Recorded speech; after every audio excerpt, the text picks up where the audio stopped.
Let us start with a new topic that is conductometric titration.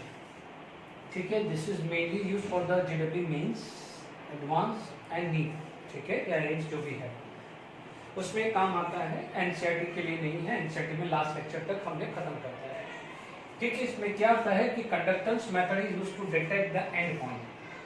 ठीक है, and point क्या होता है, जब हम लोगों ने बात की थी indicator will indicate the reaction, indicator will indicate the reaction, उसे बोलता है एंड पॉइंट बोलते थे। जैसे मान लीजिए फिनोक्सिलिन होता था, मिथाइल ऑरेंज था, डिफरेंट इंडिकेटर आप लोगों ने यूज किए हैं टू इंडिकेट द, ठीक है, इंडिकेट करने के लिए। मान लीजिए फिनोक्सिलिन में कलर दे दिया तो आप बोलोगे कि ठीक है ये एंड पॉइंट आ गया, या मिथाइल ऑरेंज ने दे दिया तो ये एंड पॉइंट हो गया। तो यहाँ पर हम कंडक्टिविटी यूज करते हैं। ठीक है, we are going to use the conductivity method to detect this end point. A known volume of a solution of unknown concentration is taken in a conductivity cell and its conductance method. तो इस तरह के titrations को हम क्या बोलते हैं, conductometric titration. ठीक है, तो अब आप देखिए यहाँ पर हमारे पास, इससे पहले हमारे पास ये चीज का जानना जरूरी है कि हमने कंडक्टिविटी जो पढ़ी थी, आप ये चीज ध्यान रखना कि कंडक्टिविटी सबसे ज्यादा H+ की होती है, देन OH- की होती है। Is it clear? The conductivity of H+ is highest among all the matter. जैसे मान लीजिए हम लोगों ने पढ़ा था CH+, Rb+, हमने पढ़ा था ये पढ़ा था इसमें हमने पढ़ा था K+, Na+ और Li+। तो मेक श्योर हाइड्रोजन इसके आगे आएगा, हाइड्रोजन इसके आएगा कि conductivity of H+ is highest, सबसे ज्यादा, बहुत ज्यादा। उसका रीजन दे रहा हूं, डोंट वरी। ठीक है, उसके बाद फिर OH का आता है, फिर आप करते हैं। और ये भी ध्यान रखना कि the solvation energy directly proportional to the charge and inversely proportional to the size of ion. Is it clear? ये चीज थोड़ा सा ध्यान रखना है।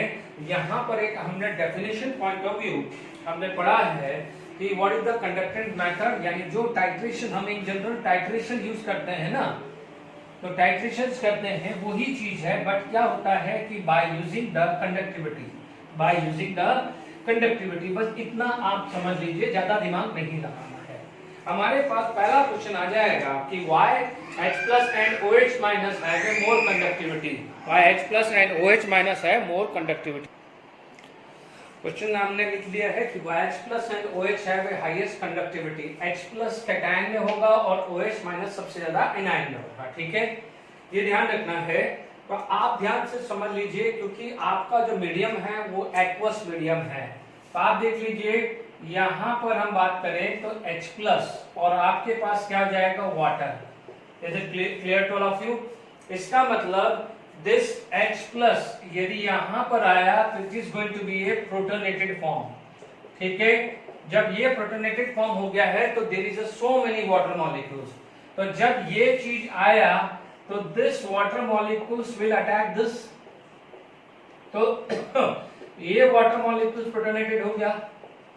जब ये वाटर मॉलिक्यूल्स प्रोटोनेटेड हुआ तो दूसरा वाटर मॉलिक्यूल्स ने उसको ट्रैप किया, ये क्या हो जाएगा, प्रोटोनेटेड। इसका मतलब ये जो H+ आयन है it is just like as a football, यानी एक प्लेयर के पास आया, फिर दूसरे प्लेयर ने उसको छीन लिया, फिर क्या हो जाएगा, थर्ड प्लेयर ने छीन लिया। ऐसे करते करते ये H+ आयन फुटबॉल की तरह मूवमेंट करती रहती है।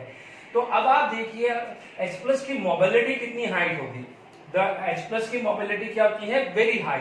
इसकी वजह से क्या हो जाता है, आपका H+ की कंडक्टिविटी सबसे ज्यादा होती है। Molar conductivity of H+ ion is very very high. Molar conductivity of H+ is maximum, बहुत मैक्सिमम होती है सब में, ध्यान रखना। क्योंकि ये जो चीज है इस पे पूरा का पूरा ग्राफिकल रिप्रेजेंटेशन बेस्ड है, इसीलिए मैं इसको पहले एक्सप्लेन कर रहा हूं। ठीक है, तो H+ की मैक्सिमम होगी, यानी आप बोलोगे H+, अभी आप देखो Cgm+, Rb+, ठीक है, K+, Na+ एंड Li+। तो आप बोलोगे ये तो क्या है, सॉल्वेशन एनर्जी की वजह से ऑर्डर था, वो हम डिस्कस कर चुके हैं। But because of this mobility of H+ ion, this is highest. तो ये आप ध्यान रखना है, ठीक है। यदि मैं यही चीज OH माइनस की बात करूं, ठीक है, यही चीज मैं OH माइनस में बात करूं तो OH माइनस भी वाटर में ही है। This is also in OH minus, वो भी क्या है, वाटर में ही है। देखिए OH माइनस क्या है, वाटर में है। तो ध्यान से समझ लीजिए, OH माइनस की बात करूं तो प्लीज ध्यान दीजिए। आप देखेंगे OH माइनस, तो आप देखेंगे HOH, ये अटैक किया, ये वाटर बना, OH minus, this OH minus further attack water, फिर ये OH माइनस बना, this OH minus further attack water. इसका मतलब इस तरह से क्या है, OH माइनस इस तरह से सर्कुलेट हो रहा है, ये हुआ, ये OH माइनस किया, फिर वो अटैक हुआ, तो वहां इसीलिए OH माइनस की कंडक्टिविटी सबसे ज्यादा होती है। यानी मोलार कंडक्टिविटी OH माइनस की बात करूं तो OH माइनस, उसके बाद जैसे I minus, Br minus, Cl minus, F minus, ये तो सॉल्वेशन एनर्जी की वजह से था। Being a smaller size, solvation energy is very high, इसलिए इसकी कंडक्टिविटी लेस थी। पढ़ा था ना हमने, is it clear? Factor affecting electrolytic conductivity, उसमें ये पढ़ा था ना। तो सिमिलरली आपके पास दोनों देख लीजिए, Cgm plus, Rb plus, K plus और Na प्लस और Li प्लस, ठीक है। मैं ये जनरल ट्रेंड पढ़ लिया। हालांकि ये चीज है, कोई बच्चा ये प्लीज दिमाग में मत रखना कि दोनों को मर्ज करके क्या ऑर्डर होगा, उसकी जरूरत नहीं है। वो आप आगे देखेंगे, जरूरत ही नहीं है, क्योंकि पॉजिटिव को पॉजिटिव रिप्लेस करेगा, नेगेटिव को नेगेटिव रिप्लेस करेगा, तो आपको दोनों के ऑर्डर ध्यान रखने की जरूरत ही नहीं है। आप ध्यान रखिए H प्लस कैटायन में OH माइनस एनायन में सबसे ज्यादा होता है, इज इट क्लियर? बाकी जो एनायन की साइज जितनी छोटी होगी, सॉल्वेशन एनर्जी उतनी ज्यादा होगी, तो सॉल्वेशन एनर्जी ज्यादा होगी तो फ्री मूवमेंट कम होगा, इसलिए इलेक्ट्रोलाइटिक कंडक्टिविटी ज्यादा होती है। ये फैक्टर अफेक्टिंग हमने ऑलरेडी स्टार्ट किया था, तभी हमने ये चीज पढ़ ली थी, ठीक है। अब हमारे पास यदि आप बात करें तो आपके पास ग्राफिकली अब हम बात करते हैं, ठीक है। अब हमारे पास नो डाउट कंडोमेट्रिक टाइट्रेशन है, it can be divide into two way. One is acid base हो जाएगा, पहला क्या जाएगा, एसिड बेस टाइट्रेशन, यानी पहला जो आया वो आपका आ गया है एसिड बेस टाइट्रेशन, ठीक है। यहां पर क्या हो गया है, acid base titration, is it clear? इसमें सबसे पहले आप बात करेंगे तो पहला जो केस मैं लूंगा वो ले लेता हूं strong acid versus strong base, strong acid versus strong base आएगा, ये ग्राफिकल आएगा, ठीक है। यहां पर कोई भी मोलार कंडक्टिविटी ले ली या इलेक्ट्रोलाइटिक कंडक्टिविटी जो भी लेना है, ठीक है। आपके पास मान लीजिए यहाँ पर वॉल्यूम ऑफ, जैसे मैंने यहाँ एग्जांपल ले लिया, मान लीजिए NaOH ले लिया तो ये HCl ले लिया है ना स्ट्रॉन्ग एसिड में, H2SO4 भी ले सकते हो, उससे कोई दिक्कत नहीं है ना। NaOH की जगह आप KOH भी ले सकते हो, डन। यहाँ पर मैंने ले लिया है वॉल्यूम ऑफ NaOH एडेड, ठीक है। आपका ग्राफ कुछ इस टाइप का आएगा, ठीक है। मैं थोड़ा अलग से कलर दिखा दूं, थोड़ा अच्छा लगेगा। आपके पास जो ग्राफ आएगा कुछ इस टाइप का आएगा, ठीक है। ग्राफ कुछ इस टाइप का आ गया, जैसे मोलार कंडक्टिविटी या कोई भी इक्विवेलेंट कंडक्टिविटी वर्ड लिख सकता, मोलार कंडक्टिविटी लिख सकता है, इक्विवेलेंट कंडक्टिविटी लिख सकता है, या इलेक्ट्रोलाइटिक कंडक्टिविटी लिख सकता है, ये ध्यान रखना है, ठीक है। आप देखेंगे यहां पर ये जो आएगा, this is known as equivalence point, इसे बोलते हैं इक्विवेलेंस पॉइंट। ये हमने आयनिक इक्विलिब्रियम में पढ़ा है। इक्विवेलेंस पॉइंट क्या होता है, जब acid is 100% neutralized by base, या आप बोलोगे number of gram equivalent of, equivalent point पे क्या होता है, इक्विवेलेंस पॉइंट। इक्विवेलेंस पॉइंट में क्या होता है कि number of gram equivalent of acid is equal to number of gram equivalent of base. But मान लीजिए वो एसिड बेस टाइट्रेशन नहीं है, अदर टाइट्रेशन है, तो आप बोलोगे number of gram equivalent of first component should be equal to number of gram equivalent of second component, उसे आप बोलते हैं इक्विवेलेंस पॉइंट। अब आप देखो, आपने यहां पर HCl डाला है तो conductivity of HCl is going to be decreases, इस पॉइंट पे आके वो हो गया है और बाकी क्या है, आगे बढ़ जाएगा। अब इसको समझते हैं, इस चीज को हम एक्सप्लेन करते हैं। ठीक है, तो यहां पर हम समझते हैं, ठीक है। तो देखिए यहां पर हमारे पास, इधर देखिए, मैं पहले ये जो चीज डिक्रीज हो रहा है उसकी बात कर रहा हूं। इनिशियली, यदि मैं इनिशियली बात करूं, क्या हो रहा है यहां पर, सबसे पहले इनिशियली मैं बात करूं तो मेरे पास क्या हो रहा है, HCl plus NaOH are going to be formed NaCl and water. Is it clear? NaCl and water बन रहा है। आप देखेंगे यहां पर H plus is replaced by Na plus, क्योंकि H plus यहां पर ये HCl है, this is HCl, यानी H plus and Cl minus। अब जैसे जैसे NaOH की अमाउंट बढ़ा रहे हैं, NaOH की अमाउंट बना रहे हैं, HCl is supposed to convert into NaCl, HCl is supposed to convert into NaCl।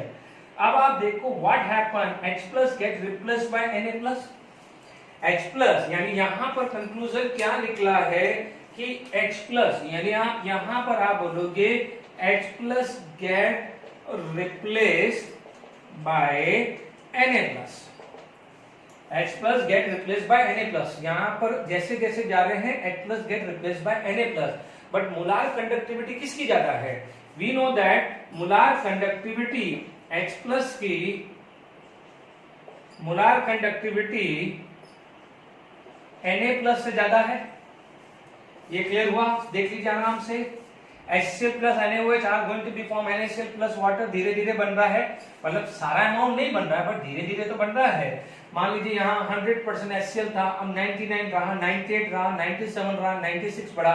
तो जैसे जैसे HCl का अमाउंट कम हो रहा है तो NaCl का अमाउंट धीरे धीरे बढ़ रहा था ना। तो जहां पर 100% HCl था उस समय की कंडक्टिविटी और 99% HCl की कंडक्टिविटी अलग अलग होगी ना, क्योंकि 99% HCl है बट 1% NaCl आ गया ना। तो आप क्या बोलोगे, 1% HCl is replaced by 1% NaCl, तो H plus get replaced by Na plus, तो आप बोलोगे molar conductivity of Na plus is less than H plus। तो अब आप देखो कि धीरे धीरे क्या होगा कि conductivity is going to be decreases। समझ में आया है कि नहीं आया? कंडक्टिविटी इनिशियली क्यों डिक्रीज हो रहा है, because H plus is replaced by Na plus। जब यहां तक पहुंचे हैं, अब आप देखो ये चीज आपने नोट कर लिया आराम से, तो आप क्या बोलोगे इक्विवेलेंस पॉइंट पे। तो जब इक्विवेलेंस पॉइंट पे पहुंचा है तो इक्विवेलेंट पॉइंट पे तो यही होता है, ठीक है। अब इक्विवेलेंट पॉइंट पे क्या हो गया है कि HCl is 100% neutralized by NaOH, इसलिए जितना डिक्रीज होना था वो डिक्रीज हो गया। यहाँ पर HCl पूरा खत्म हो चुका है। यहाँ पर क्या जाएगा, इक्विवेलेंट पॉइंट पे क्या हुआ, HCl कंज्यूम, HCl क्या हो गया है, कंज्यूम्ड हो चुका है, HCl बचा ही नहीं है। Is it clear? HCl get consumed। अब आप HCl नहीं रहा है, इस पॉइंट के बाद बचा क्या है, अब ये पॉइंट के बाद आप क्या कर रहे हो, कंटिन्यूस NaOH डाल रहे हो। कंटिन्यूस क्या डाल रहे हो, NaOH डाल रहे हो। तो NaOH आप बोलोगे after equivalence point, after equivalence point. तो पहले मैंने इनिशियल बताया, फिर मैंने इक्विवेलेंट पॉइंट बताया। आफ्टर इक्विवेलेंस पॉइंट होगा क्या, NaOH is added, NaOH is added and we all know that NaOH is a strong base। अब आप देखो स्ट्रॉन्ग बेस क्या होगा, NaOH aqueous medium get convert into Na plus aqueous plus OH minus aqueous। इसका मतलब आपके पास ions बढ़ गए, यानी आप चार्ज कैरियर बढ़ गया, ठीक है। तो आप क्या बोलोगे, यहां से यानी इस पॉइंट के बाद ions increases, ions increases, ions का कंसंट्रेशन इंक्रीज हुआ, तो मोलार कंडक्टिविटी क्या हुई है, इंक्रीज हो गया है। इसका मतलब आप क्या बोलोगे, कंसंट्रेशन आयंस इंक्रीज हुआ है, आयंस इंक्रीज हुआ है तो क्या हो जाएगा, charge carrier, charge carrier increase हुआ है। तो जब चार्ज कैरियर इंक्रीज होगा तो कंडक्टिविटी बढ़ेगा कि नहीं बढ़ेगा। यहां तक न्यूट्रलाइज हुआ है, इसके बाद तो सिर्फ NaOH ही है। NaOH तो स्ट्रॉन्ग इलेक्ट्रोलाइट होता है और स्ट्रॉन्ग इलेक्ट्रोलाइट का कंडक्टिविटी बढ़ेगा कि नहीं बढ़ेगा। Is it clear? I hope ये समझ में आ गया होगा। Strong acid versus strong base आ गया। कोई मेरे को नहीं लगता कोई प्रॉब्लम आई, वापस से सुन लो। HCl is replaced by NaCl. इसलिए H plus get replaced by Na plus. That's why initially the conductivity is continuously decreases. At equivalent point, HCl is 100% neutralized by NaOH. तो यहाँ तक maximum decrease होगा. But after this point, what happened? We further added NaOH, and NaOH is a strong electrolyte, which is going to be converted into Na plus and OH minus. Is it clear? Na plus and OH minus, that means ions. Ions होगा तो ions, number of ions बढ़ेंगे तो number of ions carrier या charge carrier बढ़ेगा. तो this is going to be in increasing manner. I hope समझ में आ गया है. ठीक है. अब हमारे पास सेकंड जो ग्राफ आता है, यहाँ पर बी में आप वीक एसिड ले लीजिए. क्या ले लीजिए? वीक एसिड ले लेते हैं. ठीक है. वीक एसिड में सबसे बेस्ट एग्जांपल है CH3COH. ठीक है. सबसे बेस्ट एग्जांपल क्या हो जाएगा? CH3COH. ये ध्यान से समझना, बिल्कुल एग्जैक्टली वही है. यहां पर आपने बी पढ़ लिया है, वीक एसिड वर्सेस दिस. इसका एग्जांपल आप ले लो CH3COH. ठीक है. इसमें भी ध्यान रखना, ये जो ग्राफ है, इस ग्राफ का जो आता है रेंज ऐसा कुछ आता है. ठीक है. यहां पर एक हल्का सा डिक्रीज होगा, उसका रीजन दूंगा, टेंशन मत लीजिए, है ना. तो कई बार यदि ये भी नहीं दे तो चलेगा, है ना. यदि मोस्टली तो क्या आता है, आपको ऐसा कहीं मिलेगा. बट ध्यान रखना, मैं यदि इसको बिल्कुल करेक्ट करूं तो मैं कहूंगा कि ये थोड़ा सा ऐसा होना चाहिए. इसका रीजन दे रहा हूं, हल्का सा, ज्यादा नहीं, बहुत marginal. This is equivalent point, equivalence point. और आप देखो इक्विवेलेंस पॉइंट पे ये आ गया है और आफ्टर इक्विवेलेंस पॉइंट ये आ गया. तो ये दो एक्सप्लेनेशन तो ऐसे कैसे ही है, इसमें कोई दिक्कत नहीं है. ठीक है. आई होप समझ में आ गया है दिस. बट मैं वन बाय वन पहले पॉइंट पढ़ लेता हूं. ठीक है. इनिशियल, ये बहुत जरूरी है. आप क्या बोलोगे? इनिशियली. इनिशियली क्या हुआ है? CS में आप कुछ बच्चे क्या करेंगे, यदि ये कंसेप्ट नहीं है तो इससे पहले जो मैंने ग्राफ बनाया ना, मोलार कंडक्टिविटी दिस, या कई जगह इसको सिर्फ कंडक्टेंस भी लिख देगा, है ना बच्चों. तो कोई गड़बड़ नहीं है ना, आप ध्यान रखें. तो CH3COH वो बोलेगा कि सर यहां भी तो H प्लस आयन है. अब आप देखना, यहां पर H प्लस आयन आया है, but we know that this amount is very less. This amount is very less because being a weak acid, alpha is very less. यानी weak acid की वजह से alpha very less होगा. No doubt, initially amount of H plus is very less. but H plus is replaced by Na plus. क्योंकि देखिए यहां पर हो क्या रहा है, आप देखेंगे तो यहां पर आप देखेंगे CH3COH plus NaOH are going to be formed CH3CO minus plus Na plus water. ठीक है. क्योंकि ये क्या बन रहा है? Salt CH3CONA plus water. अब समझना, आप पहले बोलेंगे वेरी वीक एसिड. तो जब सबसे पहले जब CH3COH था तो H प्लस मान लीजिए बहुत छोटा अमाउंट का था. ठीक है. तो जो भी छोटा अमाउंट का H प्लस यहाँ था, this is replaced by Na plus. इसलिए हल्का सा शुरू में डिक्रीज होगा, जैसे हमने HCl में पढ़ा, उसमें कोई दिक्कत नहीं है. बट आप बोलोगे सर यहाँ पर इंक्रीज क्यों हुआ? आप देखिएगा HCl 100% आयनाइज था, यानी जिस भी कंसंट्रेशन पे आप NaOH डाल देते उस समय H प्लस 100% था. तो बट H प्लस 100% था तो उसको रेगुलरली Na प्लस रिप्लेस कर रहा था, इसलिए आपको ग्राफ कंटिन्यूअसली डिक्रीज कर रहा था. यहाँ पर थोड़े अमाउंट के लिए डिक्रीज हुआ है, because weak acid H plus थोड़ा सा ही तो देगा, तो थोड़ा सा ही देगा. बट जैसे ही ये होगा, बिकॉज यहाँ पर कौन है, या NaOH कौन है? Strong base. NaOH कौन है? Strong base. ये क्या है? Weak acid. तो यहाँ पर जो इलेक्ट्रोलाइट जो प्रोड्यूस हुआ है, ये जो इलेक्ट्रोलाइट प्रोड्यूस हुआ है वो स्ट्रॉन्ग इलेक्ट्रोलाइट है. क्लोरास लॉ में पढ़ा था कि नहीं पढ़ा था? स्ट्रॉन्ग इलेक्ट्रोलाइट प्रोड्यूस हुआ है. ढंग से समझना. ऑल्दो वीक एसिड, तो वीक एसिड की वजह से H प्लस जो आया वो कम था, मान लीजिए 1% ही था. तो 1% H plus is replaced bye 1% Na plus. इसलिए शुरू में थोड़ा सा डिक्रीज हुआ, यानी जितना H प्लस इनिशियली प्रोड्यूस हुआ उतना डिक्रीज हुआ. बट एक पॉइंट के बाद धीरे धीरे बढ़ने लग गया. क्यों? क्योंकि NaOH ने क्या करा, CH3CO Na बना दिया और CH3CO is a strong electrolyte, यानी चार्ज कैरियर बढ़ गया। क्या बढ़ गया? चार्ज कैरियर बढ़ गया। धीरे धीरे क्या हो जाएगा, चार्ज कैरियर बढ़ गया है। ठीक है, ठीक है। अब आप देखो यहां पर जब इक्विवेलेंट पॉइंट आ गया है तो यहां पर क्या हो गया है, CH3COH कंज्यूम हो गया है। यहां पर क्या हो गया है, CH3COH कंज्यूम हो चुका है, यानी CH3COH पूरा खत्म हो चुका है। ठीक है। अब आप देखो इसके बाद आपके पास तो क्या हुआ है, NaOH प्रोड्यूस हुआ है।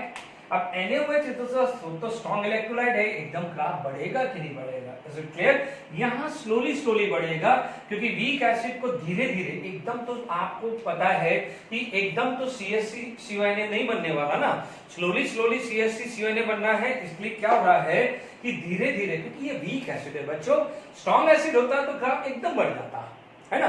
तो धीरे धीरे क्यों बढ़ रहा है, because weak acid is going to be replaced by this, weak acid is going to be replaced by this. ठीक है। अब आपको समझ में आ गया होगा ये ग्राफ क्यों धीरे धीरे बढ़ रहा है, क्योंकि यहाँ पर weak acid can be neutralised bye strong base और यहाँ पर स्ट्रॉन्ग इलेक्ट्रोलाइट प्रोड्यूस हो रहा है। तो वो अमाउंट जो प्रोड्यूस हो रहा है एकदम फास्ट नहीं होगा, स्लोली होगा, इसलिए ग्राफ क्या है, धीरे धीरे बढ़ रहा है। बट इस पॉइंट के बाद प्योरली NaOH की दादागिरी है, इसके बाद तो पूरे NaOH की दादागिरी है, पूरे सॉल्यूशन में NaOH ही है और NaOH is a strong electrolyte. तो ये पॉइंट तो क्या है, अब मेरे हिसाब से इस पॉइंट के बाद NaOH आप डाल रहे हो तो वो एकदम स्ट्रेट लाइन क्यों आ रहा है, उसमें तो मुझे नहीं लगता कि कोई कंफ्यूजन आना चाहिए। वापस रिपीट कर रहा हूं, बहुत अच्छा टॉपिक है, इस प्रायोरिटी पे क्वेश्चंस बने हुए हैं। यहां पर कंटिन्यूस डिक्रीज था because HCl is the stronger acid, H+ 100% था, इसलिए आपको कंटिन्यू डिक्रीज मिला।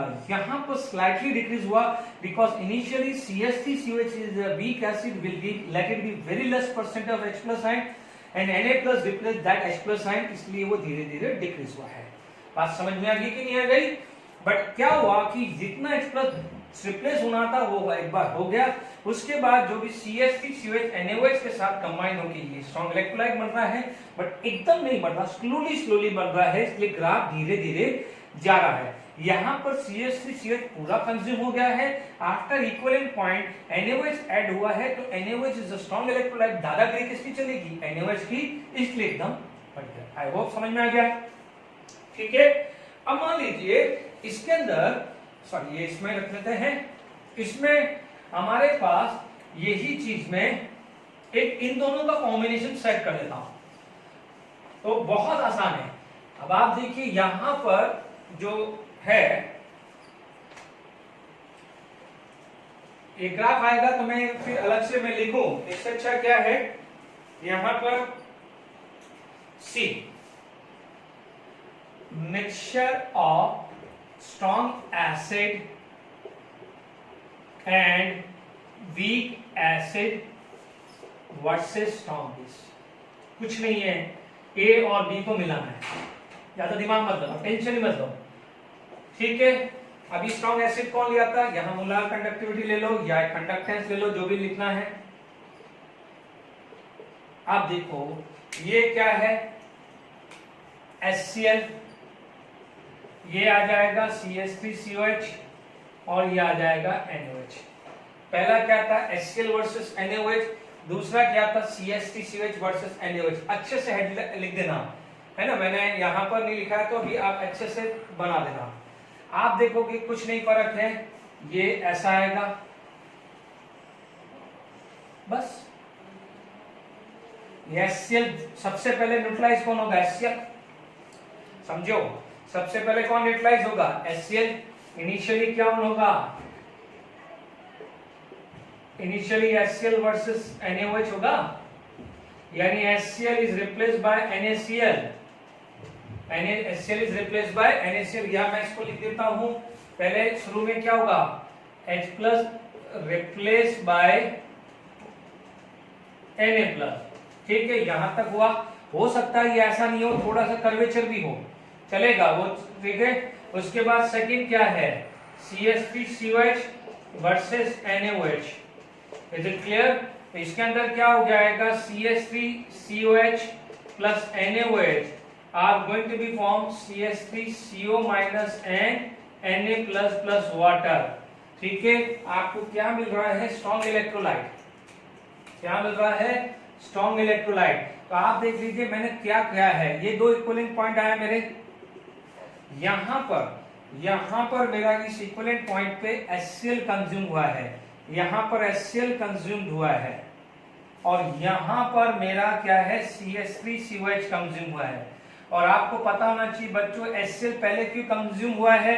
क्योंकि HCl स्ट्रॉन्गर एसिड है, वो 100% डिसोशिएट होगा। CH3COH क्यों बाद में हुआ? बिकॉज वो वीकली डिसोशिएट है, और जब पहले फिर यहां पर वो रिएक्शंस करेगा, और इसके बाद तो NaOH की दादागिरी है। तो यहां पर आपके पास दो इक्विवेलेंस पॉइंट आएंगे। क्या आएंगे? दो इक्विवेलेंस पॉइंट आएंगे। आई होप समझ में आ गया होगा। ये फर्स्ट और सेकंड ग्राफ को ही मर्ज करके बनाया है, और कोई नया नहीं है। बाकी आफ्टर इक्विवेलेंस पॉइंट तो सब में कॉमन ही चल रहा है, एकदम बढ़ेगा। HCl कंटिन्यूअसली डिक्रीजेस, ये क्यों नहीं है? बिकॉज वीक एसिड, इसलिए H+ होगा, थोड़ा बहुत तो मार्जिनल कर्वेचर होगा, देख लेना। फिर क्योंकि वीक एसिड है, 100% आयनाइज नहीं है, तो NaOH is going to be combined will form this is the strong electrolyte।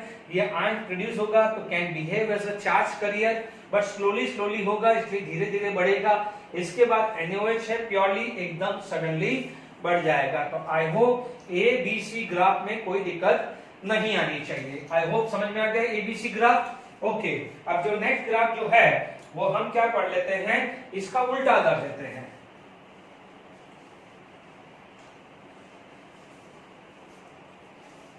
देखिए, इसका उल्टा क्या कर देते हैं, हमने अभी वीक एसिड वर्सेस क्या पढ़ा था? Strong base. क्या पढ़ा था? Week acid versus strong base पढ़ा था। तो अभी हम क्या कर देते हैं? Strong acid versus weak base कर देते हैं। क्या कर देते हैं? डी मिक्सचर या टाइट्रेशन, जो भी है, मिक्सचर लिख लो या टाइट्रेशन लिख लो, ठीक है।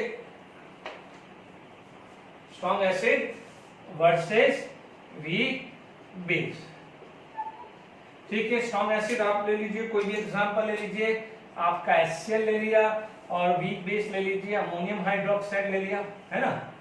आप देख लीजिए, यहां पर आपके पास आया, सेम ग्राफ प्लॉट कर दिया है, मोलार कंडक्टिविटी और कंडक्टेंस जो भी वर्ड आ जाए, इक्विवेलेंट कंडक्टिविटी भी आ सकता है। अब यहां पर आप लिखेंगे वॉल्यूम ऑफ NH4OH। NH4OH की जगह कोई भी वीक बेस आ सकता है, गड़बड़ी मत करना, है ना। NH4OH की जगह कोई भी वीक बेस आ सकता है। अब आप देखो यहां पर इनिशियली बात करें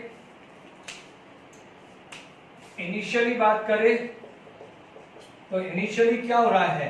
HCl plus NH4OH are going to be formed NH4Cl plus water। इससे पहले क्या था? HCl plus NaOH will give NaCl plus water, यानी यहां पर आ जाएगा H+ is replaced by NH4 plus। H+ is replaced by NH4 plus। तो आपको जो ग्राफ आएगा वो कुछ इस टाइप का आएगा, कोई फर्क नहीं पड़ रहा है, वहां Na+ था, अभी यहाँ पर क्या है? NH4 प्लस है, तो कोई फर्क नहीं पड़ने वाला। यहां पर आपका क्या आ जाएगा? This is consider as a equivalence point. इसे क्या बोलेंगे? Equivalence point. और यहां पर इस इक्विवेलेंट पॉइंट पे क्या हुआ? HCl कंज्यूम हो गया है। अब HCl कंज्यूम हो गया है, अब थोड़ा ध्यान रखना, यानी ये पार्ट मेरा आ गया है ए पार्ट, यानी ये फर्स्ट पार्ट आ गया है, ठीक है। तो आपके पास आ जाएगा after equivalence point. After equivalence point ध्यान से रखना, ठीक है।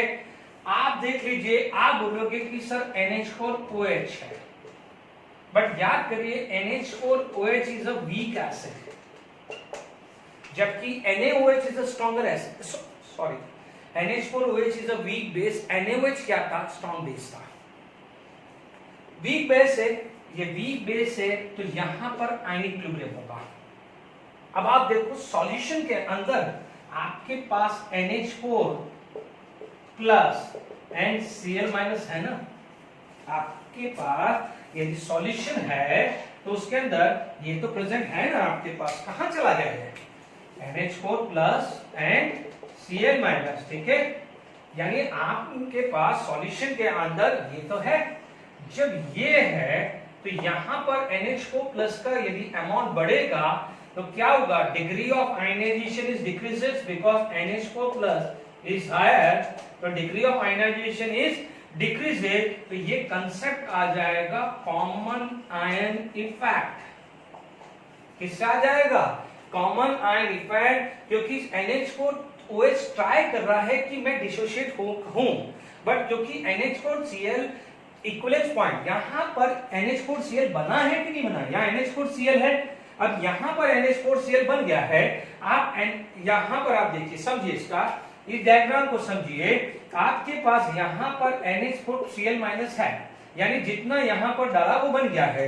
आप क्या कर रहे हो, अब इसके बाद आप यहां पर NH4OH डाल रहे हो, क्योंकि इस पॉइंट के बाद तो NH4OH कंटिन्यूस है, जब आप NH4OH डाल रहे हो तो आपका इक्विलिब्रियम ऐसा होना चाहिए इसका, बट वहां पर ऑलरेडी NH4 प्लस तो है, तो जब NH4OH के अंदर NH4 प्लस ऑलरेडी है, यानी this is from the salt, this is from the base, weak base, वहां पर क्या था, स्ट्रॉन्ग बेस था, तो स्ट्रॉन्ग बेस में इक्विलिब्रियम नहीं होता है, तो इसलिए वहां पर कॉमन आयन इफेक्ट लगा ही नहीं, समझ रहे हो, बट यहां पर वीक बेस है, वीक बेस के अंदर कॉमन आयन इफेक्ट लगता है, हमने आयनिक इक्विलिब्रियम में पढ़ा हुआ है।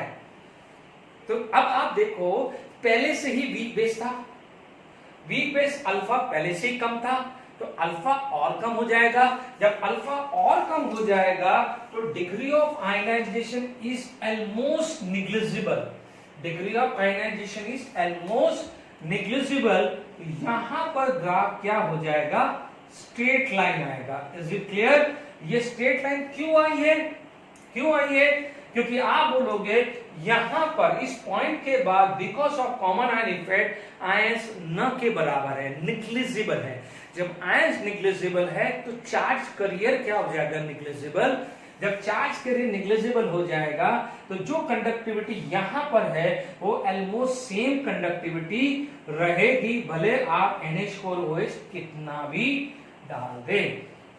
आई होप ये 4 ग्राफ से दिमाग खुल जाना चाहिए आप लोगों का। इज इट क्लियर, तो ये ग्राफ क्लियर हो गया, हमने क्या पढ़ा है, strong acid versus weak base, या weak acid versus strong base, strong acid versus strong base, ठीक है, यहां तक क्लियर हो गया है कि नहीं हो गया है। आई होप हमारे पास ये भी एग्जांपल क्लियर हो जाना चाहिए। ये क्लियर, अब आप देखिए यहां पर दोनों वीक एसिड वीक बेस भी तो ले सकते हैं, ठीक है, दोनों week acid versus weak base का हम ग्राफ देख सकते हैं।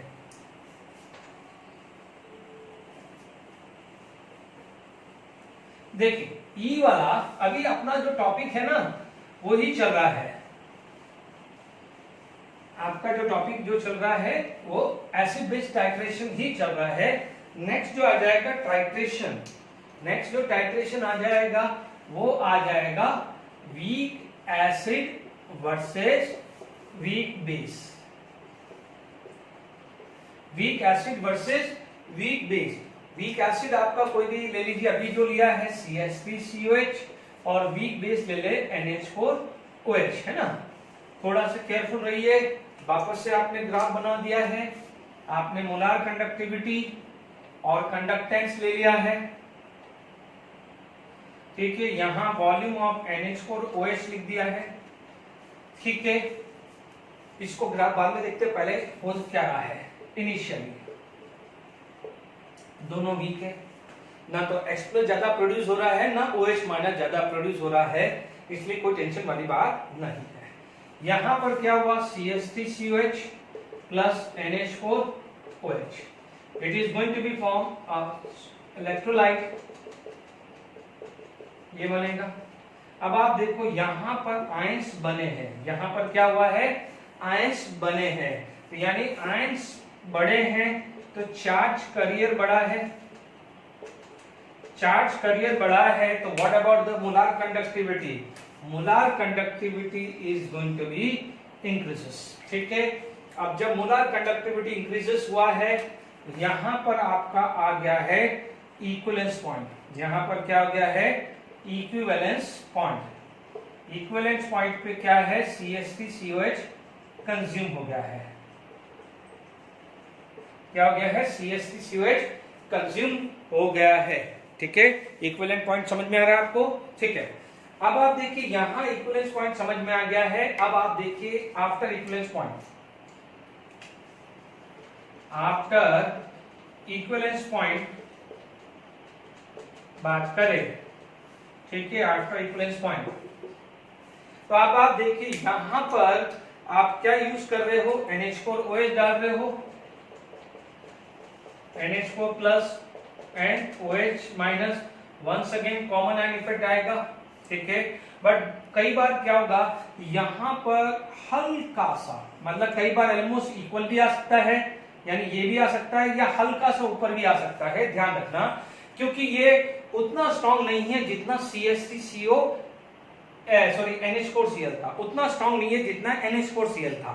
इसलिए यदि ग्राफ ऐसा भी दिया हो बच्चों, समझ लेना, ज्यादा कंफ्यूज मत होना, यदि ऐसा भी ग्राफ दिया हो, यदि यू ग्राफ भी दिया हो तो भी राइट है, और यू ग्राफ दिया है तो भी राइट है, बट हल्का सा है, उतना नहीं है जितना NaOH का है, हल्का सा बढ़ेगा, उतना नहीं है जितना NaOH का है, ध्यान रखना है। ठीक है, अब आप कोई दिमाग मत लगाना, दोनों ही दिया हुआ, ऐसा पॉसिबल नहीं है, वो भी आप जो एग्जामिनर है वो भी समझता है। Is it clear? मार्जिनल होगा, क्योंकि ये इतना स्ट्रॉन्ग नहीं है जितना NH4Cl था, इसलिए कॉमन आयन इफेक्ट उतना नहीं आ पाएगा। Is it clear? इसलिए ऑलमोस्ट वैसे ही दिया हुआ हो तो भी कोई प्रॉब्लम नहीं है, समझ लिया है ना, और हल्का सा भी ऊपर हो ना तो भी चलेगा। Is it clear? तो सेम कंसेप्ट है, चलो कोई बात नहीं, यहाँ कंफ्यूजन नहीं आया तो कॉमन आयन इफेक्ट ध्यान में रख लो, कोई बात प्रॉब्लम नहीं। कॉमन आयन इफेक्ट मैं लिख देता हूँ, कॉमन आयन इफेक्ट की वो लिख देता हूँ, तो याद रहेगा कि यहाँ पर कॉमन आयन इफेक्ट लग रहा है और उसकी वजह से अल्फा कम हो रहा है। तो आई होप अपन ने यहाँ पर लगभग 5 ग्राफ पढ़ लिए हैं। ठीक है, तो इसमें हमारे पास आ सकता है कोई भी क्वेश्चन। Is it clear?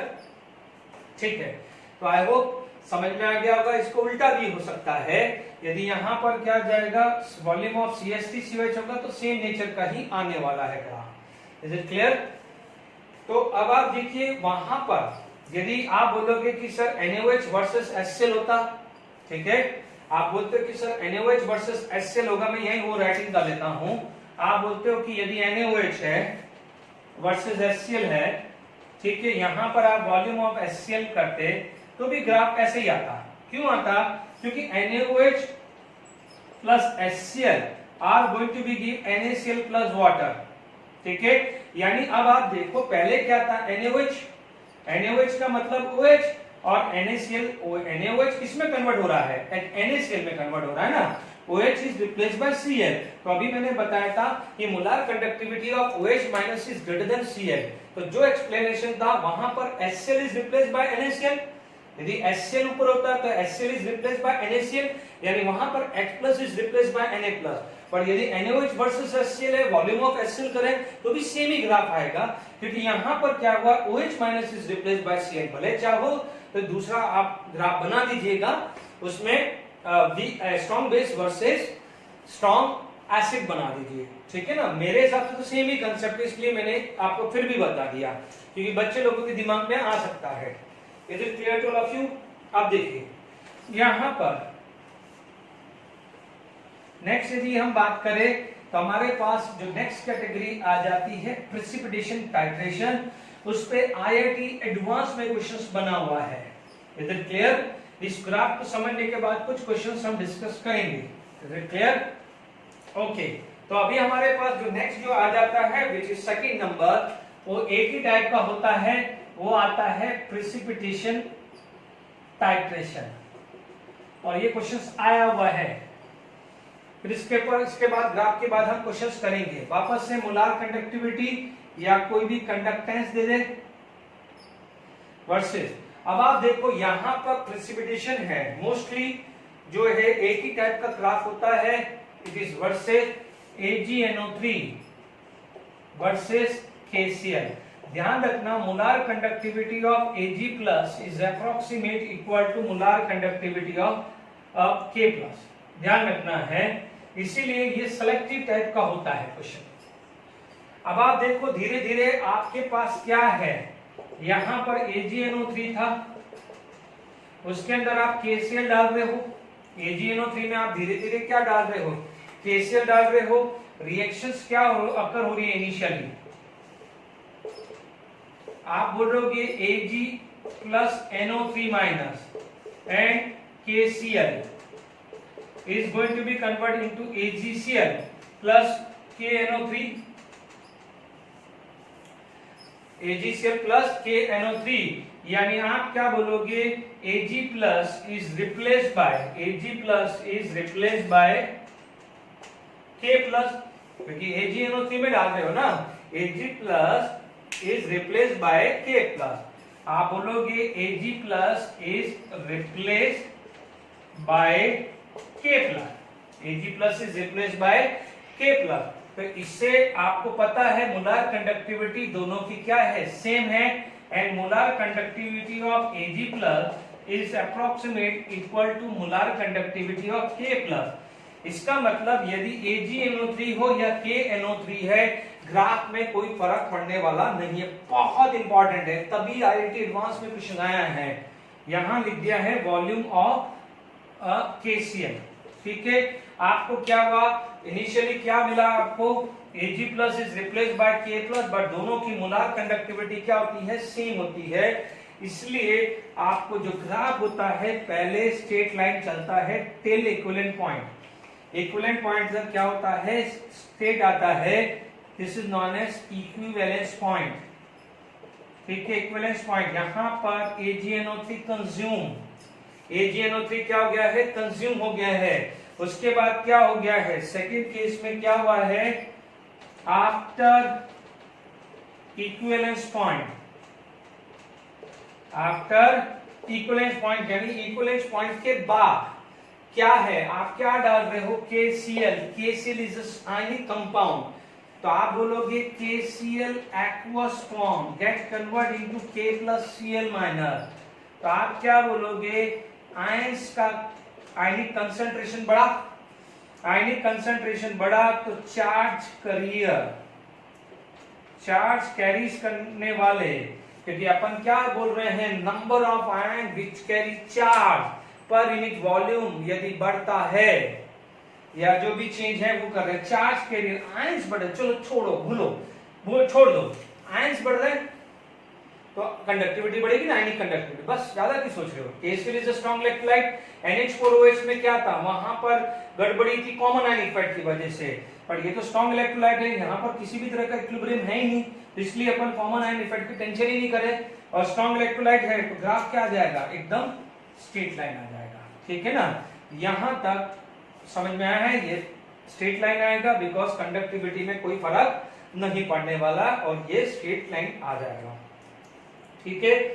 ये आपका क्या था, कंडोमेट्रिक टाइट्रेशन, यानी एक कंडक्टिविटी से दूसरे कंडक्टिविटी को आप कंपेयर करके बात कर रहे थे। हमने सबसे पहला पढ़ा acid base titration, strong acid versus strong base, weak acid versus strong base, strong acid versus weak base, mixture आ सकता था, मिक्सचर भी लिया हमने, दोनों वीक भी लिए, week acid versus weak base भी, 4 टाइप के सॉल्ट हम ऑलरेडी पढ़ चुके थे, उनका टाइट्रेशन लिया।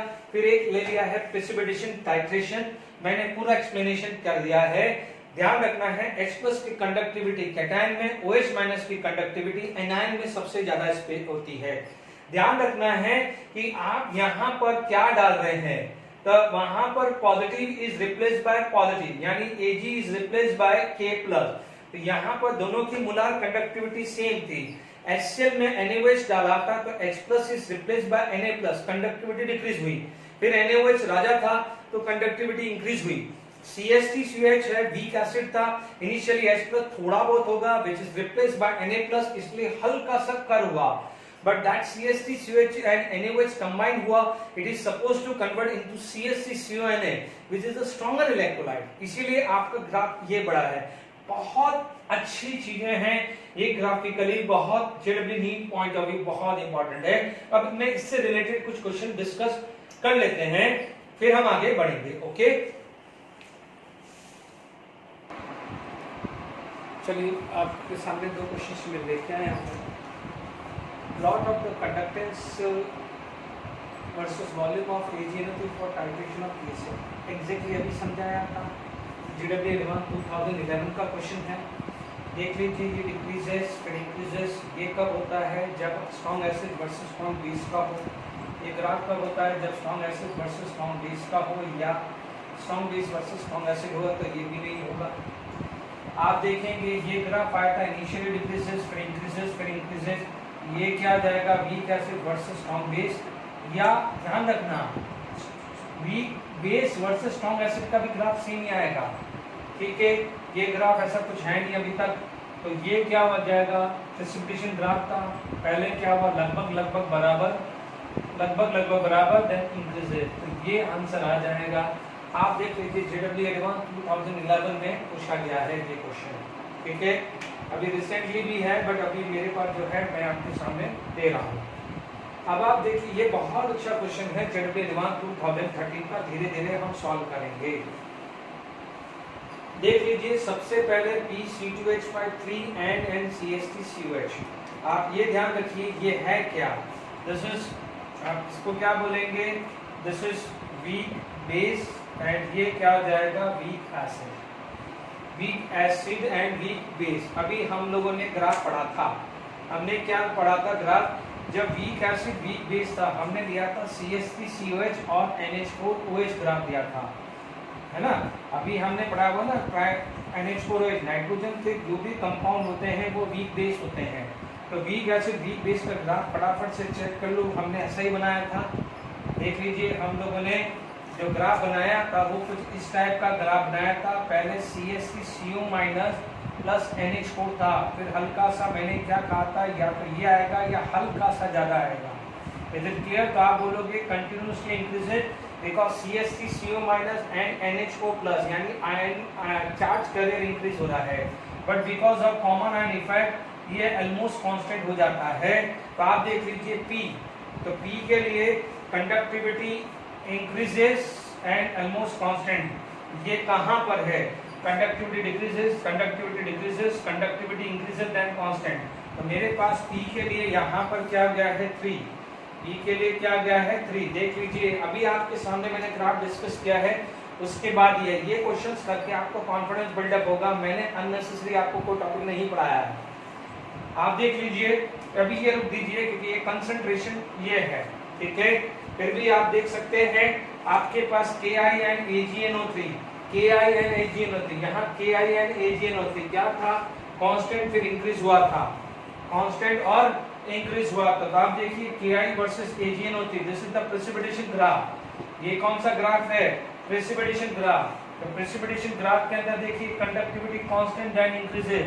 तो आपके पास क्या जाएगा? This is precipitation graph. CH3COH and this, ये क्या है? Weak acid, week acid versus strong base, weak acid versus strong base. ये क्या हुआ? आपके पास जो आएगा कंडक्टिविटी डिक्रीजेस देन कांस्टेंट। ठीक है, ये थोड़ा लोचा वाला आ रहा है। ठीक है, कंडक्टिविटी डिक्रीजेस देन कांस्टेंट। ठीक है, हालांकि ये कंडक्टिविटी डिक्रीजेस देन ये कांस्टेंट। तो अपन एक और चेक कर लेते हैं NaOH and HI। ये है strong base versus strong acid, strong base versus strong acid. तो ये ग्राफ आएगा डिक्रीजेस देन इंक्रीजेस। तो डिक्रीजेस देन इंक्रीजेस, तो conductivity decreases then increases, conductivity decreases, तो अपने पास फर्स्ट आ जाएगा। तो आप देखिए यहाँ पर हम सेकंड जाना पड़ेगा। ठीक है, तो ये फिर सेकंड जाना पड़ेगा क्योंकि यहाँ पर डिक्रीजेस है और ये थोड़ा सा हम इंक्रीज कर रहे थे, स्लाइटली डिक्रीज हो रहे थे। ठीक है, कंडक्टिविटी डिक्रीजेस, बट एक्चुअली क्या होना चाहिए? इसमें 3 स्टेटमेंट आना चाहिए। इनिशियली डिक्रीजेस, इंक्रीजेस एंड यानी इस कांस्टेंट जो है ना देन कांस्टेंट, तो वो इस सेक्शन को जहां पर CH3CO- एंड वो मान रहा है उस वाले पार्ट को कांस्टेंट मान रहा है। बट यहाँ स्टेटमेंट है, कोई बात नहीं, 3 तो हमारे पास करेक्टली आ गया है। तो आप उसमें से भी हम ये क्लियर कर सकते हैं। कहां पर है? P3Q4R2S1, P3Q4R2S1 पहले भी दिख रहा है मुझे तो। ठीक है, तो आप देख लीजिए जेडब्ल्यू एडवांस 2013 आपने जितने ग्राफ पढ़े उसी का एक रिवीजन आपके सामने ये 2 में आ गया है कि आप कुछ सोच लीजिए ये ग्राफ सीधे याद रखने हैं। आपके पास एडवांस के 2 क्वेश्चन डिस्कस किए, मैंने मेंस और नीट नहीं है, तो आप समझ लीजिए जब एडवांस में है तो क्यों नहीं आते। कई बार नीट और मेंस में एडवांस से कुछ क्वेश्चन को हल्का फुल्का मॉडिफाई किया। KCL है तो कल KI दे देगा, यहाँ AgNO3 दे देगा, कहाँ दिक्कत है? Is it clear? तो यहाँ पर हमारे पास ये क्वेश्चंस में है, एक आध क्वेश्चंस और डिस्कस कर लेता हूँ। जैसे मैंने आपको कहा था कि हम चेंज कर सकते हैं, ठीक है। जैसे मान लीजिए ये वाला एक ग्राफ है, इसी ग्राफ में मुझे मॉडिफिकेशंस करना हो, क्योंकि देखिए मैंने तो आपको एक एक एग्जांपल दिया है, ठीक है।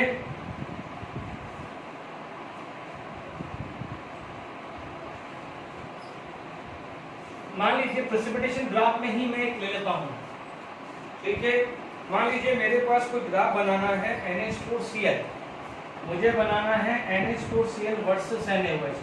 आपको नहीं भी पता है तो आप क्या करेंगे, पहले आप ग्राफ बनाएंगे। मान लीजिए ये ग्राफ है, आप क्या करेंगे, वॉल्यूम ऑफ NaOH यूज करना है। इसको तो क्लियर हो गया है कि इक्विवेलेंट पॉइंट के बाद स्ट्रेट जाने वाला ही है, NaOH है, तो ये तो क्लियर हो गया है। हमारा यहाँ पर नीचे पता होना चाहिए, ये आपका जो है इक्विवेलेंट पॉइंट, अब दिमाग लगा लीजिए, ये इक्विवेलेंस पॉइंट है, इक्विवेलेंस पॉइंट के बाद तो बढ़ना ही है, इक्विवेलेंट पॉइंट के बाद तो बढ़ना ही है। अब आप देखिए NH4Cl, देखिए यहाँ पर हुआ क्या है, NH4Cl, NH4 plus Cl minus and NaOH, ठीक है। This is NH4Cl is replaced by NaCl, ठीक है। एंड यहाँ पर आपके पास NH4OH बन जाएगा, ठीक है। तो इससे तो कोई फर्क पड़ने वाला नहीं है, तो बी बेस है। तो अब आप देखिए NH4 plus is replaced by Na plus, ठीक है। इनका क्या है, साइज लगभग आती है, molar conductivity of NH4 plus is approximate equal to Na plus, क्योंकि ठीक है इनकी लगभग सेम आती है, तो ग्राफिकली क्या आ जाएगा, लगभग ये आ जाएगा। Is it clear? ये आपका NH4Cl आ जाएगा। तो किसी भी सॉल्ट है इसमें आप ये डाल सकते हैं, इज इट क्लियर? तो आप देखेंगे जनरली आप ध्यान रखना कि यदि एक ग्रुप के अंदर है तो क्लियर कट साइड डिफरेंस दिखता है, यदि एक ग्रुप के अंदर है तो क्लियर कट साइड दिखता है। आप देखेंगे K प्लस Ag प्लस लगभग, क्योंकि डी ब्लॉक की एलिमेंट की साइज ऑलरेडी, भले वो सिल्वर है, Ag है या AU, पर आपको पता है Ag OD है, पोटेशियम है, तो लगभग साइज बराबर हो जाएगी। तो ऐसा ध्यान रखिए, ठीक है ना। तो इसीलिए मैंने ये थोड़ा सा केस मुझे याद आया तो मैंने आपको इस पर डिस्कस कर दिया है, ठीक है। अभी मेरे को एक क्वेश्चन आपको, जैसे ये देख के, ये सब बफर देख के, ये जो बफर का क्वेश्चन चल रहा है, तो मेरे दिमाग में एक क्वेश्चन जनरेट हो गया है, तो क्यों ना हम इस तरह के क्वेश्चन डिस्कस कर लेते हैं, फिर हम इस चैप्टर को वाइंड अप कर दिए। मैंने सब लेवल पे आपको समझा दिया है। ये चैप्टर आपका बोर्ड लेवल की बात करे, JEE की बात करे या नीट की बात करे, हर लेवल पे मैंने एक एक चीज बना दी है। आप दुनिया की कोई सी भी बुक सॉल्व कर सकते हैं, ठीक है। मान लीजिए मैंने एक क्वेश्चन बफर पे मेरे को बनाने की इच्छा हो रही है, ठीक है, यानी इलेक्ट्रोकेमिस्ट्री और बफर को मैं कैसे यूज कर सकता हूं, इज इट क्लियर? अब मान लीजिए मेरे पास एक बफर सॉल्यूशन दिया हुआ है, मान लीजिए मेरे पास बफर सॉल्यूशन है, ठीक है। बफर सॉल्यूशन किसका है, मान लीजिए CH3COH और CH3CONA का ले लेता हूं, है ना। अब मान लीजिए एक बार मैं रेशियो ले लेता हूं X/Y, है ना, और यहाँ पर पोटेंशियल ले लेता हूँ E1 और E2 ले लेता हूँ, और यहाँ पर ले लेता हूँ Y/X ले लेता हूँ। नो डाउट यहाँ पर H प्लस आयन है, वीक एसिड है, H प्लस आयन है, तो इसका मतलब यहाँ पर आपको कंसंट्रेशन H प्लस आयन का देखना पड़ेगा, इज इट क्लियर? तो अब आप देखिए यहाँ पर यदि मैं सॉल्यूशन लूँ तो मैं बोलूँगा H2 या हाफ H2 जो भी लेना है, तो मैं बोलूँगा 2H प्लस प्लस 2 इलेक्ट्रॉन, या ठीक है। तो मेरे पास यदि देखिए यहाँ पर आप देखिए मान लीजिए मेरे पास equation half H2 give H plus ion an electron, ठीक है। अब आप देखिए ये इक्वेशन कैसे बनता है, इलेक्ट्रोड पोटेंशियल हमें पता है, standard hydrogen electrode potential is 0। तो अब आप देखिए standard hydrogen electrode potential is 0, तो मैं बोलूंगा EH2 से H plus equal to -0.059 by 1 log H plus ion, क्योंकि आपको पता है यहाँ पर E0 फॉर हाइड्रोजन 0 होता है, E0 H2H प्लस वो 0 होता है, तो मैंने वो वैल्यू को लिखा ही नहीं, मैं डायरेक्ट लिख दिया है। Is it clear? अब आप देखो पहला केस में ये वैल्यू E1 है 0.059, negative log of H plus sign को क्या मैं बोल सकता हूँ PH1 ले लिया है ना, negative log of H plus sign को क्या लिख दिया PH1, और सेकेंड क्या हो जाएगा E2 0.059, तो ये क्या हो जाएगा PS2। देख लीजिए ये है, इसमें E1 है, तो मैंने negative log of H plus sign को PH1 ले लिया 0.059, और यहाँ पर मेरा E2 है, तो E2 is equal to 0.059 PS2, तो it implies that PH1 is equal to E1 upon 0.059 and PS2 is equal to E2 upon 0.059। Is it clear to all of you?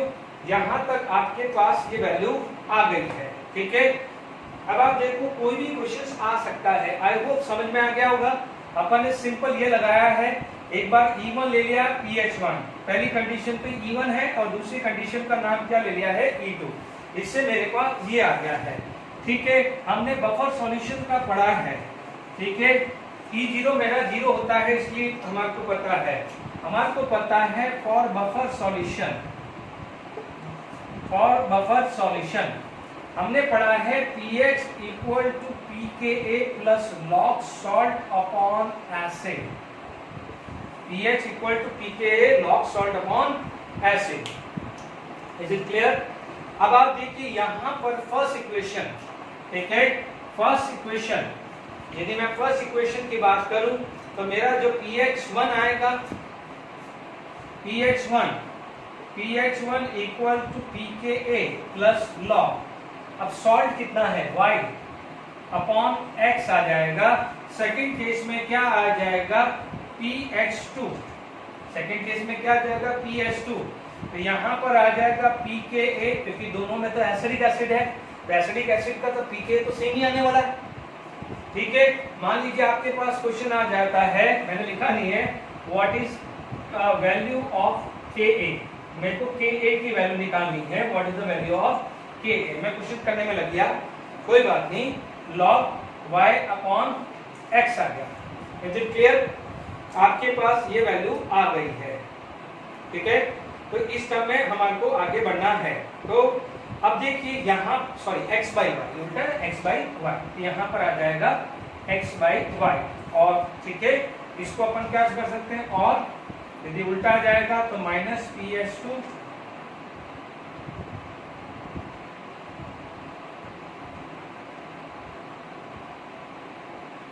ठीक है, तो ये आ जाएगा माइनस pKa, ये आ जाएगा plus log x upon Y minus x upon Y आ जाएगा, है ना। तो एक भी रुकिए, मैंने क्या लिखा है तो चेक कर लेते हैं।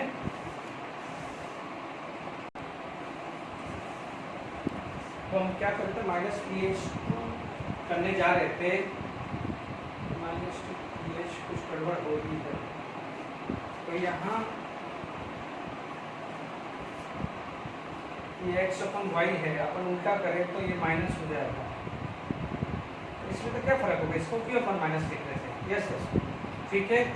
अपन गलती कर रहे हैं, यहाँ पर क्या हो गया, दोनों को ऐड कर दिया, दिस प्लस दिस, मैंने किया pH1 प्लस pH2, ये आ जाएगा 2pKa, बट ये दोनों कैंसिल हो जाएगा, बिकॉज y बाई एक्स करूँगा तो यहाँ माइनस साइन आएगा, मैं इसको भी माइनस साइन कर रहा था, इसलिए मुझे गड़बड़ लग रही थी। तो ये क्या हो जाएगा, मेरे पास क्या हो जाएगा, pKa is equal to pH1, pKa is equal to pH1 plus pH2 by 2, pH1 plus pH2 by 2, pH1 आपके पास क्या है E1, pH2 क्या है E2, डिवाइडेड बाय 0.059।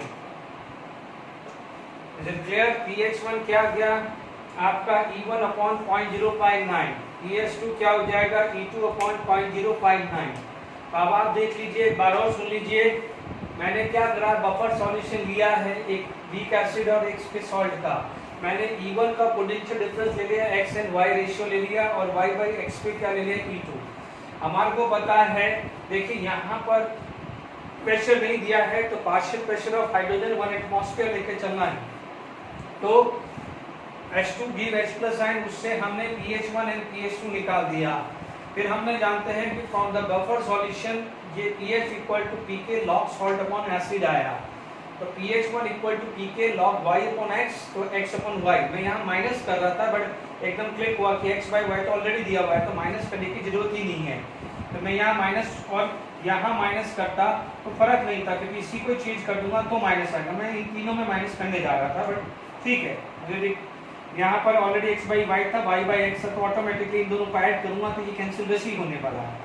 तो दिस प्लस दिस ये आया, ये 2 टाइम्स ऑफ pKa आ गया, तो pKa की value this plus this by 2 आ गया है। आई होप यहाँ तक समझ में आ गया। pH1 this upon this, pH2 this upon this. इसका मतलब आपके पास pKa बहुत बढ़िया क्वेश्चन है, pKa लेना पड़ेगा क्योंकि Ka निकालना थोड़ा मुश्किल हो जाएगा। यदि आ भी गया तो उसका 10 की पावर उसमें हम कर देंगे, ठीक है ना। तो कोई बात नहीं, यहाँ तक pKa तक रख दीजिए कि what is the pKa of acid. I hope ये समझ में आ गया। बहुत बढ़िया न्यूमेरिकल्स है। आप पे देखिए मैंने buffer, solidity product, ionic product का भी काफी यूज किया है। आपने सॉलिडिटी प्रोडक्ट भी यूज किया है दिस, ठीक है। हमारे पास हाइड्रोलिसिस ऑफ सॉल्ट की वजह से हमने टाइट्रेशन के ग्राफ्स भी बनाए हैं। इसका मतलब आप ये समझ लीजिए कि आयनिक इक्विलिब्रियम कितना इंपॉर्टेंट है, इसीलिए 11th में मैंने आपको बहुत बार बोला है। तो आई होप ये समझ में आ गया होगा। This is the end of the chapter electrochemistry in all the case. कोई सा भी केस है उसमें है, बाकी रेस्ट ऑफ द थिंग्स हम डाउट्स एंड डिफिकल्टी असाइनमेंट में डिस्कस करेंगे। Thank you very much.